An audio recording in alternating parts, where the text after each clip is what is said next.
नमस्कार दर्शक बंधु आपण मानकु प्रजातंत्र लाइव को स्वागत। लॉन्च विंडोज कंप्यूटर शिक्षा और जनसेवा केंद्र रे जग दिवस पालित।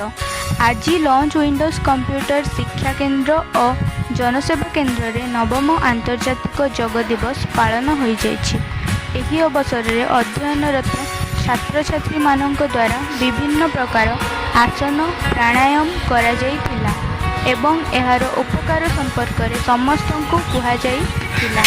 लॉन्च विंडोज कंप्यूटर शिक्षा केंद्र और निर्देशक दीपक कुमार बेहेरा जग द्वारा मनीष को उभय शारीरिक और मानसिक शांति प्राप्त होता है एवं जग शरीर को निरोग रखिबारे साहाय्य करे बोली निजर मत व्यक्त करथिले।